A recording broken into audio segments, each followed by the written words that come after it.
Okay, so we have an operator of big omega, and it has two eigenfunctions, which we have little omega 1 and little omega 2. And these are orthonormal eigenfunctions, and this one has an eigenvalue of omega 1, and this one has an eigenvalue of omega 2. And there's a second operator, lambda, and it also has two orthonormal eigenfunctions labeled lambda 1 and lambda 2. And these labels come from their eigenvalues, lambda 1 and lambda 2. So just like that, we're going to start with a state of lambda 1. And then we're going to act on it with first the omega operator and then the lambda operator. And so the question are, what are the possible results, and then what are the probabilities of those results? So basically when we have these two operators, the only options that we'll have when we measure omega, when we actually make measurements, we'll have different probabilities depending on the state and everything. It could be a mixture of these different orthonormal eigenfunctions. But when we actually make a measurement, the only things we can actually get are these eigenvalues. So for the first measurement, we could get an omega 1, and then for the second measurement, we could get a lambda 1 or a lambda 2. Or for the first measurement, we could get an omega 2, and then for the second measurement, get a lambda 1 or a lambda 2. So the first measurement will collapse the wave function, and then basically it's no longer in an eigenfunction, an eigenstate of lambda anymore, like it is to begin with. Then once we make that measurement and collapse the wave function, it is in one of these eigenstates of omega. Now if omega and lambda commute, they can be simultaneously diagonalized, and the measurement of omega will not affect the eigenstate of lambda. So basically what we can do is just switch these two, and we'll get this lambda 1 every time. But we'll go with the more general case where these do not necessarily commute. Alright, so we'll start breaking this down to find eventually we'll find our probabilities. So first we need to express this lambda 1 in terms of the eigenfunctions of omega. To do that, we're going to make a sum of projections on these eigenfunctions, and that looks like this. So here's our operators. I'll just separate them out with a bracket here, but first we're going to have an omega 1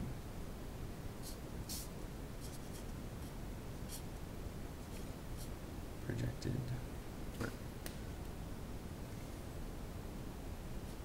like this, and now we take lambda's projection onto omega 2.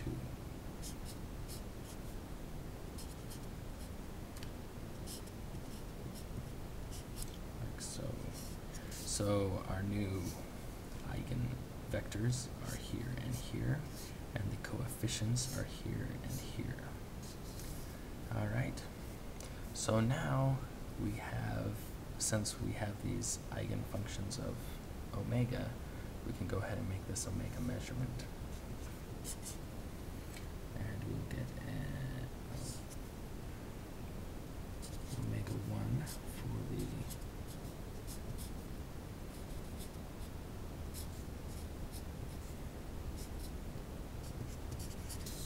the first part here, and then omega 2 when we act on this second omega eigenvector.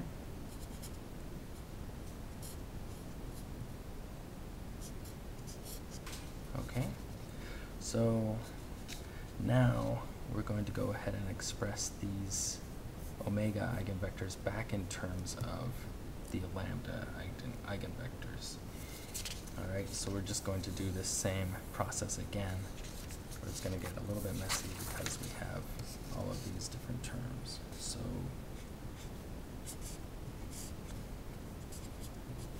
all right, so what we have now, we'll project, well, we're going to have 4 terms. We're going to project, let's just start with lambda 1.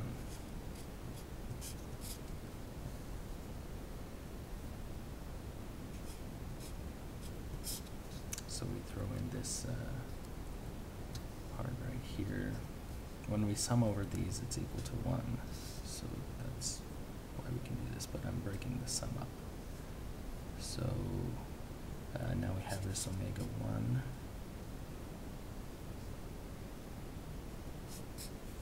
I trip myself up a little bit sometimes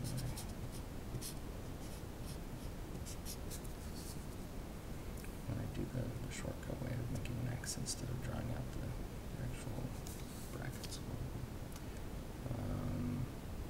Okay, so that's our first one. We project onto the lambda 1 vector. Now we're still on this term, but now we're going to do the lambda 2. So that's why there's still an omega 1 here, but now we have lambda 2.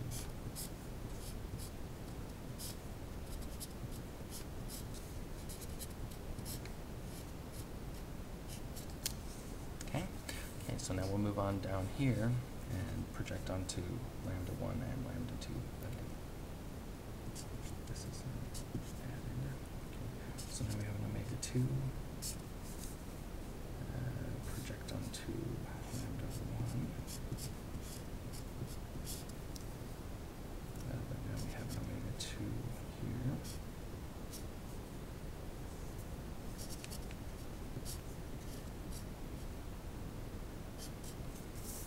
Okay, plus omega 2, and it's the same thing as this except with a 2 right here and here.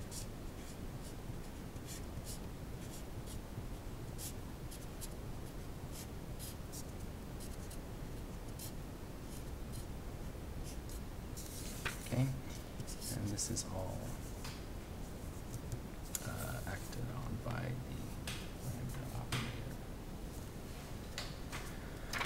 So now we'll go ahead and, now that we have we're back in terms, these really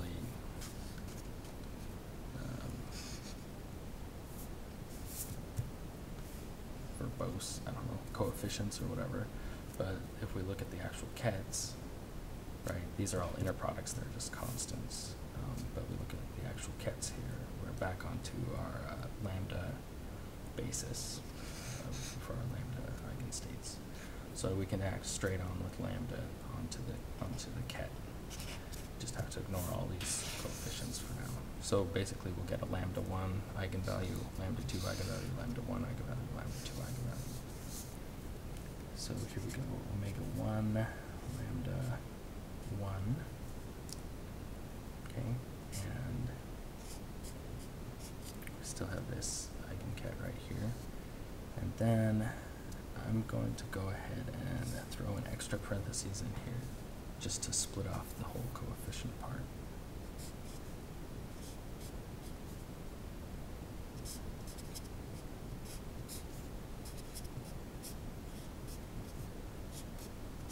Like this, okay? And then we're acting on this ket, so we get a lambda 2, omega 1, lambda 2, eigenket of lambda 2. And now we have our lambda 2, lambda 1, omega 1, lambda 1, like this. Okay, so now we have our omega 2 projecting or acting on the eigenket lambda 1, so we get a lambda 1 this time. we still have this ket here. Now we'll put in the coefficient lambda 1, omega 2, omega 2, lambda 1. Okay, and our last term is we're acting on the lambda 2 eigenkets. We get this omega 2 here plus and we multiply by a lambda 2. Again, we still have this ket right here, and now I'm going to split off the coefficient part. Again, just the same as this one above, but with the 2 right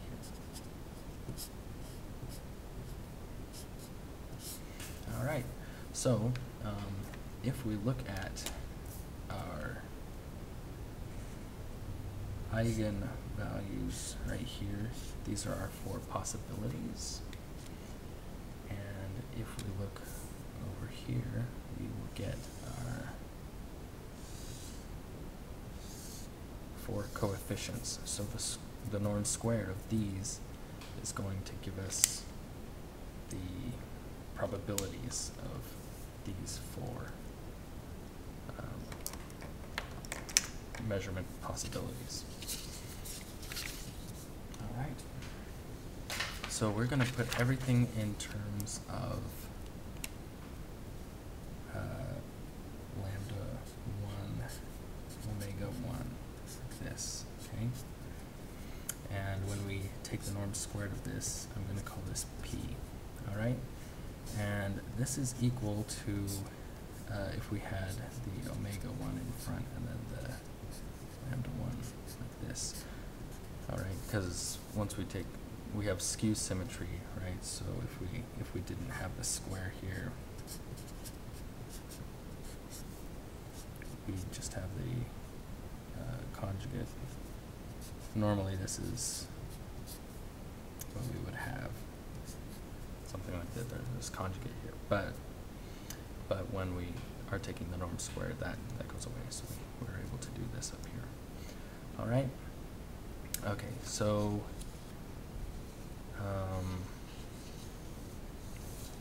I'm going to,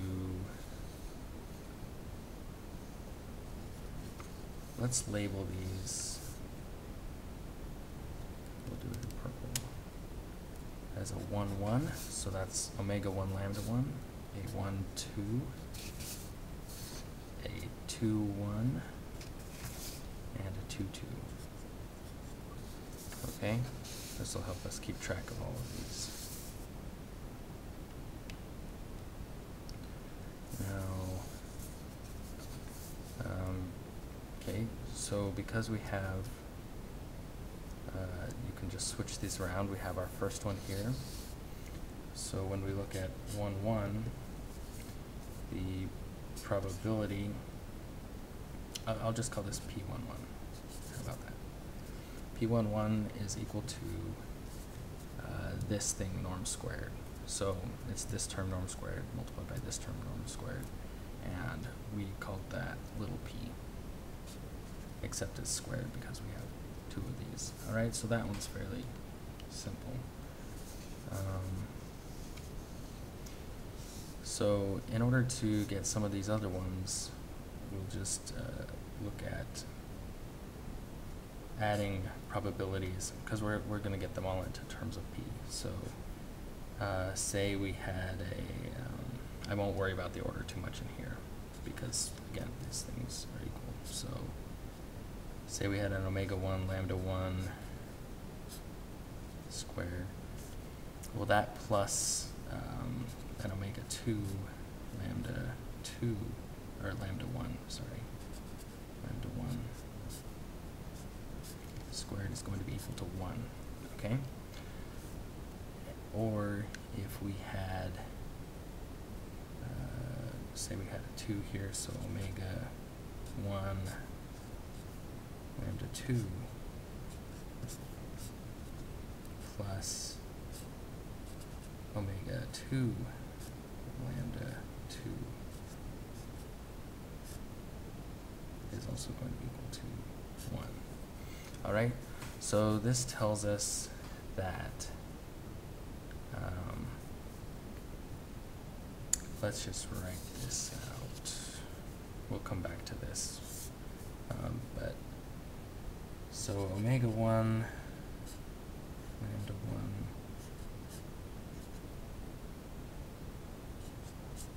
is equal to p. Omega 2, lambda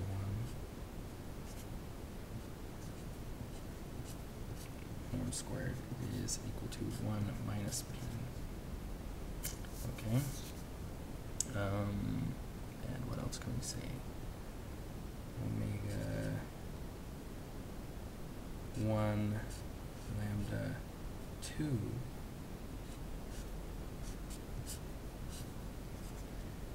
is equal to, okay, so what is this equal to? Omega 1 lambda 2.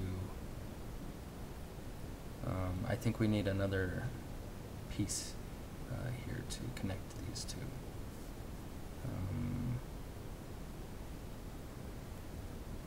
Which would be omega 2 lambda 1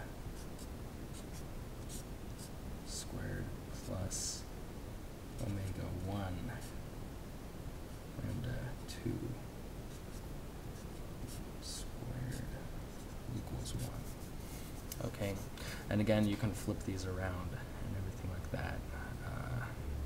Does this even, I think I wrote this wrong. Okay, so what I think I meant to say here is this is an omega 2. Alright, so you may need to flip these things around as needed. But basically, I believe what all of these things tell us is that this is also equal to 1 minus p. So now, we go and look at our 4 probabilities. Alright, so we'll go through the probabilities real quick. P11 we already did, which is p squared. Now we'll look at P12. Alright, so that is this coefficient right here. We have this one right here, which is the 1, 1, right? So that's just a p. And then this one here, lambda 2 omega 1. Right here, we have a 1 minus p. Okay. Now we want to know P21. So this is a lambda 1 omega 2, and again, if you flip it, you get the same thing. So it's just lambda 1 omega 2. So right here, 1 minus p, and then we have 2 of those, so that's squared. So 1 minus p multiplied by 1 minus p. Okay? And then for P22, look at our coefficient. Omega 2 lambda 1 right here is a 1 minus p. And then this omega 2 lambda 2 right here, we can get from this down here. So just a 1 minus omega 2 lambda 1, which is a 1 minus 1 plus a p. So that's just a p. So right here. All right. So I'm just going to leave them in this form, and we just have to remember that p is equal to this lambda 1 omega 1 mod squared, okay, or norm squared, whatever. Okay, so once you know that, here are the different possibilities, and I'll also write this big P in the way we did it, which was the omega is the first index and lambda is the second index. Alright, so when there's a 1 here, it's an omega 1. When there's a 1 in the second spot, it's a lambda 1. Alright.